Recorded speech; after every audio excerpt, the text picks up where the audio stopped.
yang kau sedekahkan dan itu disimpan selama-lamanya untukmu kelak nanti di akhirat. Selain daripada 3 hal itu, kata Muhammad, yang terjadi itu adalah fazahibun au tarikuh linnas.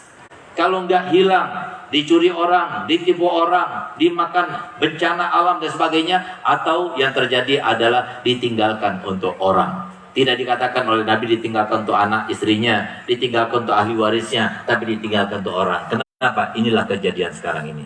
Mohon maaf bapak-bapak, ibu-ibu, kalau belum kaya jangan meninggal dulu. Kenapa? Lagi tren di antara anak muda sekarang ini.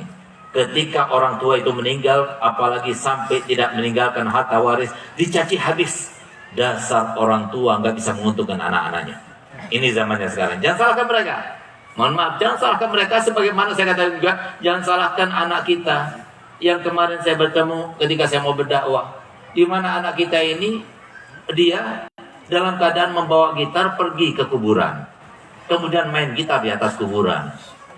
Saya melihat yang semacam itu, saya tegur, hei anak muda, apa tidak ada tempat lain untuk bermaksiat seperti ini?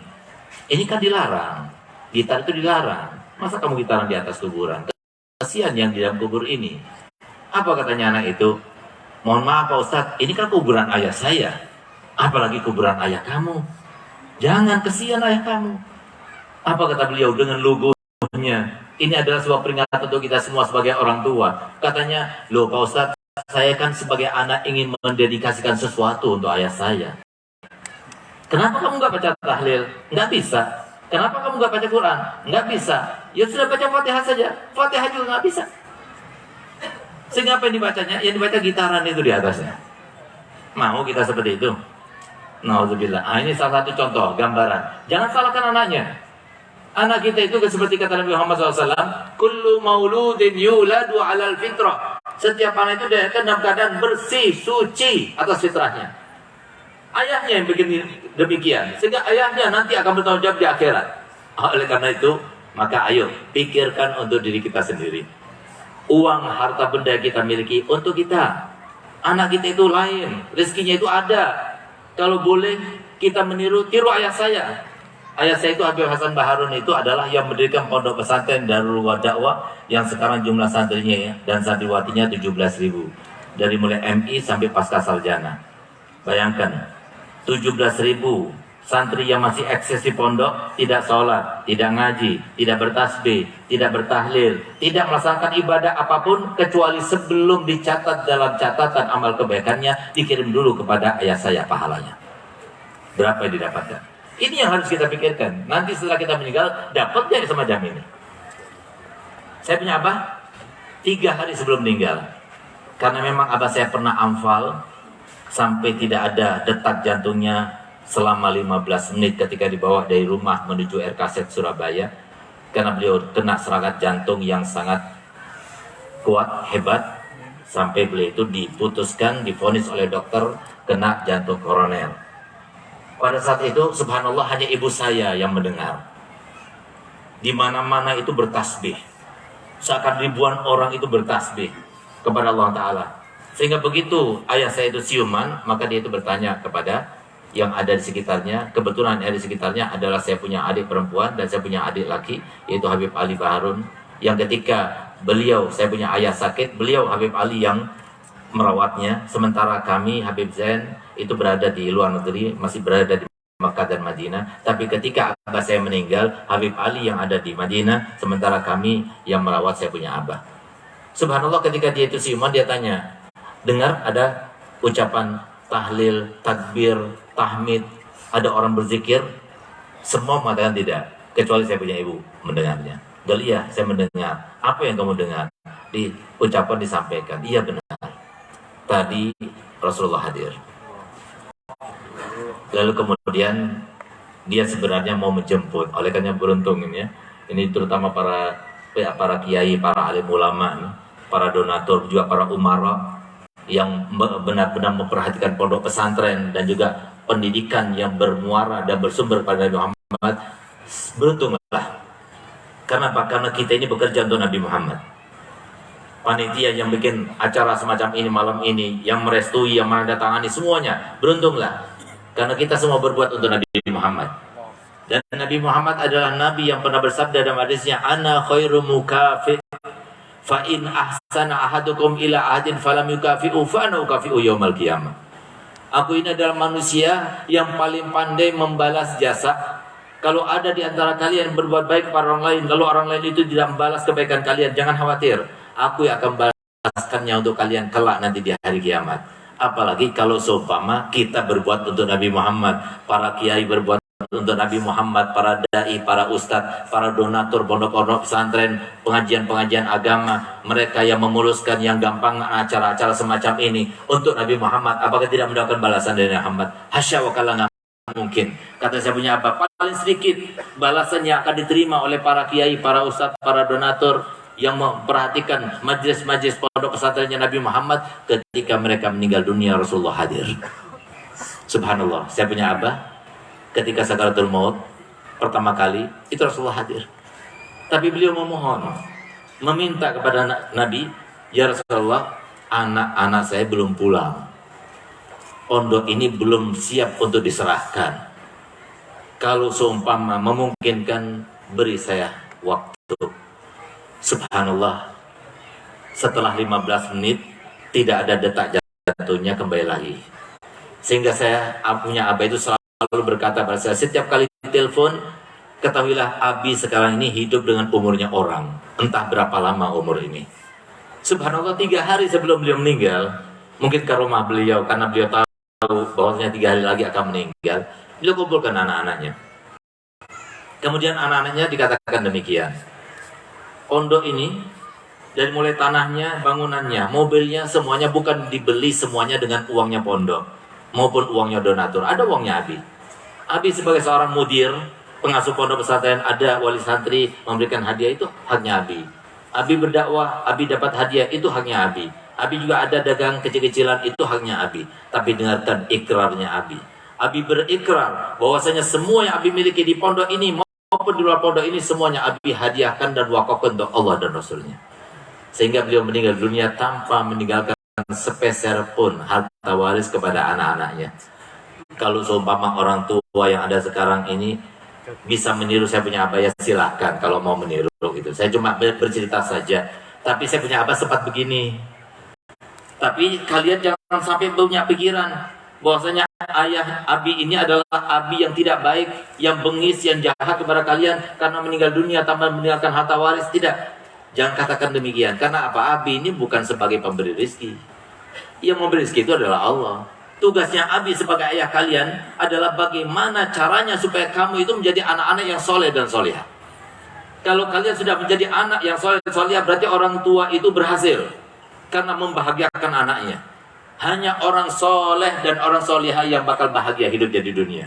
Kenapa? Karena berdasarkan 2 ayat yang Abi sangat yakin dengan 2 ayat itu. Yang pertama, Allah Ta'ala firman dalam Al-Quran, wa huwa yatawallas sholihin. Allah sendiri akan mengurus orang-orang yang soleh itu.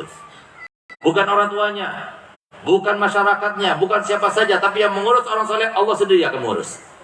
Ditambah lagi, di dalam ayat yang lain Allah Ta'ala sebutkan, innal ardo yarisuha ibadiyas solihun. Bumi ini dimanapun letaknya, yang bisa menikmatinya cuma orang soleh. Yang bukan soleh gak bakal bisa menikmatinya. Sebagai suami dia tidak soleh, gak bakal senang dengan keluarganya. Sebagai istri tidak solihah, gak bakal senang dengan suami dan anak-anaknya. Sebagai orang tua dia tidak soleh dan solihah, tidak akan senang dengan anak-anaknya. Yang kita perlukan di dunia ini hidup supaya bahagia, hiduplah untuk menjadi orang yang soleh dan soleh. Sangat eratkah hubungannya? Iya. Kenapa saya katakan demikian? Kenapa oleh Nabi dikatakan demikian? Karena saya mau bertanya kepada antum semuanya. Saya berharap semuanya yang hadir ini menjawab pertanyaan saya. Yang menjawab pertanyaan saya doakan umurnya bertambah dari umur yang ditentukan 20 tahun. Harta bendanya bertambah daripada harta yang ditakdirkan dan ditentukan Allah Ta'ala 20 miliar. Amin. Mau Bu, bapak-bapak, ibu-ibu menjawab semuanya? Ayo saya mau tanya, yang bikin orang itu kaya atau miskin siapa? Allah. Yang bikin orang itu panjang umur atau pendek umur siapa? Allah. Yang bikin orang itu sakit atau sehat siapa? Allah. Yang bikin orang itu bahagia atau tidak bahagia siapa? Allah. Yang bikin orang itu sukses atau tidak sukses siapa? Allah. Semua jawabannya sama. Semua matan Allah. Dari ujung sana sampai ujung depan semuanya Allah. Bagaimana mungkin Pak? Kita tidak sholat lalu bahagia. Bahagia dari mana datanya? Kita tidak bakti pada orang tua lalu kita bahagia. Dari mana datanya bahagia? Bahagia itu bukan seperti yang kita kira. Punya mobil Ferrari bahagia, belum tentu. Berapa banyak orang yang kaya raya, memang mereka punya uang, tapi mereka bisa membayar rumah sakit yang paling mahal, tapi mereka tidak bisa membeli kesembuhan.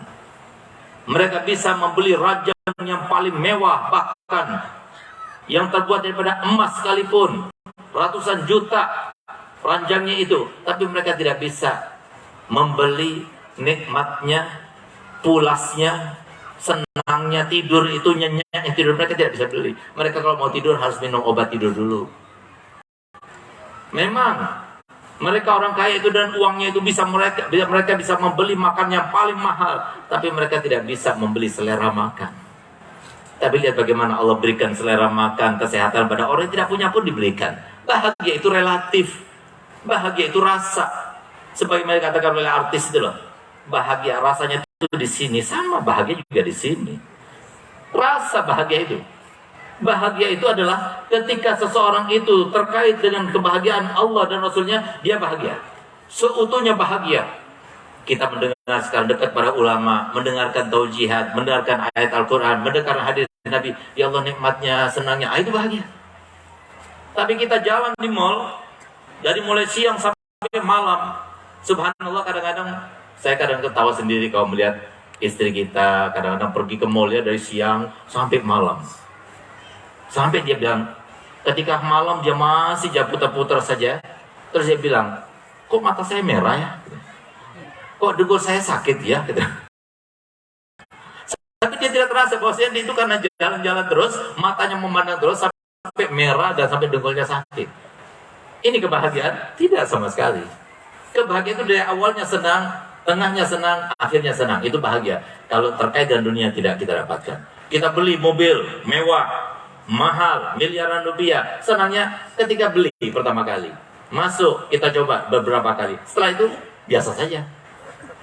Nggak ada. Setiap kita masuk senang, berlipat dan sebagainya. Tidak, sama saja. Itulah dunia. Tapi kalau kebahagiaan kita terkait dengan Allah dan Rasulnya ada, bisa kita dapatkan. Bagaimana caranya? Dengan iman. Iman itu apa? Iman itu keyakinan. Dan tidak mungkin keyakinan itu masuk ke dalam pikiran kita, ke dalam benak kita, kecuali dengan pengetahuan. Kalau kita ingin tahu yakin itu seperti apa, saya mau tanya berantum. Sekarang ini malam apa siang? Berani bersumpah? Berani bersumpah. Nah itu yakin. Itu yakin. Kita harus yakin bahwasanya di dalam sholat 5 waktu itu adalah sebab kebahagiaan kita. Kalau kita nggak sholat 5 waktu akan terjadi sengsaraan kepada kita. Mau tidak mau itu yang terjadi.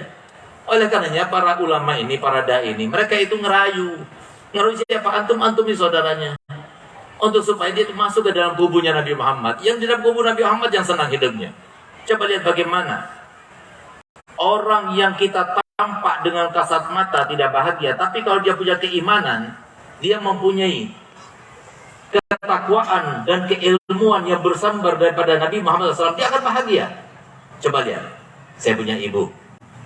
Ibu saya ini, alhamdulillah, masih ada dan semoga panjang umur, sehat walafiat.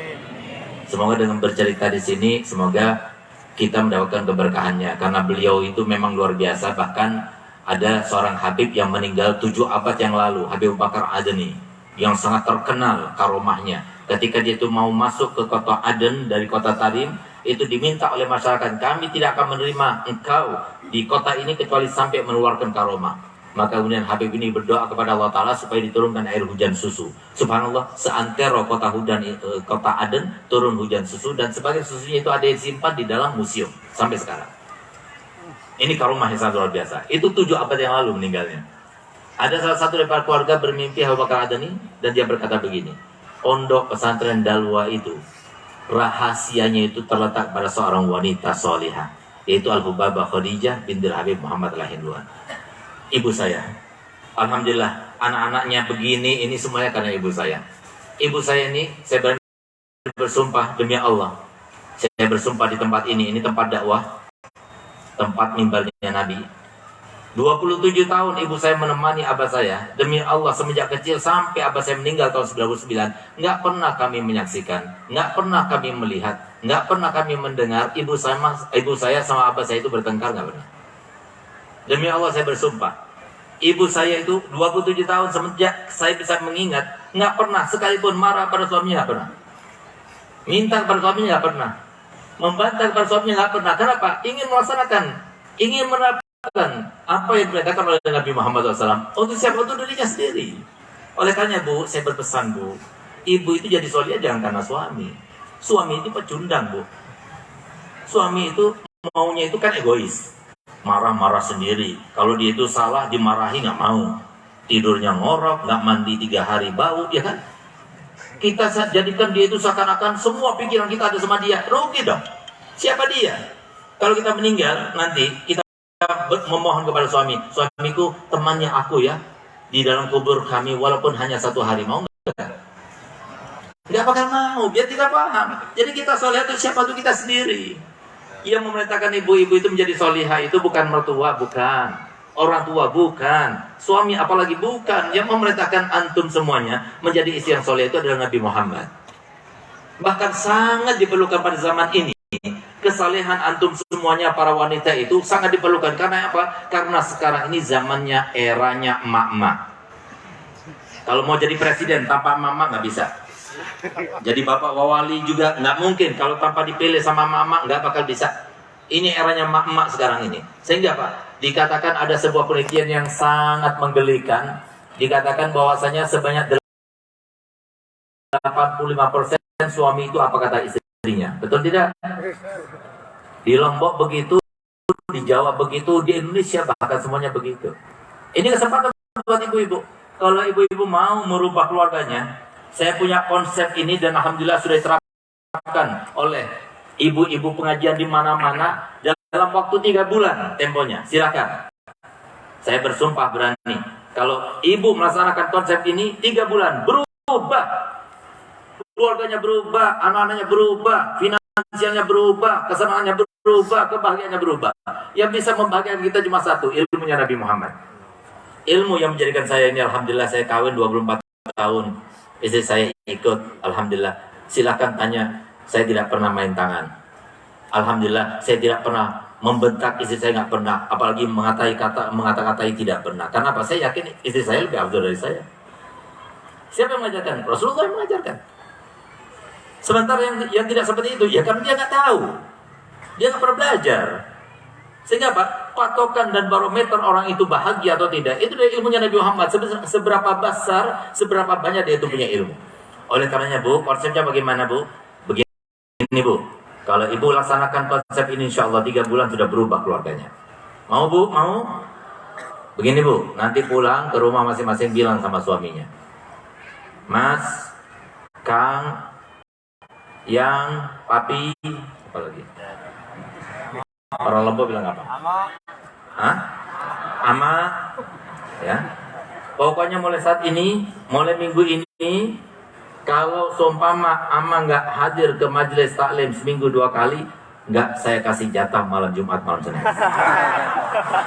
Insya Allah Bu, kalau ibu lakukan itu demi Rasulullah SAW, insya Allah itu si suami pasti iya. Pokoknya lihat, nggak hadir jangan kasih, nggak dosa. Untuk pertama kali nggak dosa insya Allah. Tapi lihat, kalau sudah suaminya seminggu 2 kali hadir pengajian, seminggu 2 kali pengajian, tunggu 3 bulan berubah nanti. Pasti berubah. Kenapa? Yang bisa berubah itu ilmunya Nabi Muhammad. Memang kurang ajar setan ini Bu. Ini sekarang di pinggir-pinggir itu kurang ajar tuh, habis setiap tuh buka rahasia saya. Biarkan, kita nggak peduli, karena antum semua saudara saya. Yang bisa merubah itu adalah ilmu. Dan disebutkan dalam sebuah ayat di dalam Al-Quran, kalau kita membaca ayat itu, datar sekali artinya. Bahkan saya pertama kali ketika membaca ayat ini, enggak pantas berada di dalam Al-Quran. Tapi ternyata setelah kita kaji, kita gali, kita pelajari, ternyata ini yang menjadi sebuah barometer kebahagiaan, kesuksesan, keamanan, kesejahteraan, semuanya ini. Apa itu? Dengarkan baik-baik. Qul, katakan wahai Muhammad, sampaikan pada semua umatmu, Hal yastawil ladzina ya'lamuna wal ladzina la ya'lamun? Apakah sama antara orang yang tahu sama orang yang nggak tahu? Jawabannya nggak sama. Di dunia nggak sama, di alam barzakh nggak sama, di alam mahsyar nggak sama, nggak sama. Apakah sama antara orang para pejabat yang dekat pada ulama dengan pejabat yang nggak dekat dengan ulama? Nggak sama. Apakah sama antara pengusaha yang dekat dengan ulama dengan pengusaha yang tidak dekat dengan ulama? Nggak sama. Apakah sama antara suami istri yang dekat dengan para ulama dengan yang tidak dekat dengan para ulama? Nggak sama. Dipastikan itu nggak sama.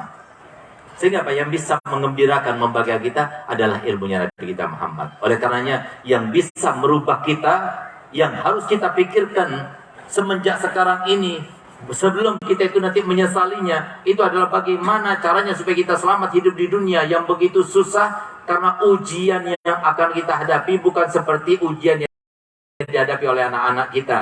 Kita ingatkan anak kita ketika mau UAS, mau ujian akhir semester, mereka itu dalam keadaan kita itu bingung, galau pikiran, takut sampai tidak naik.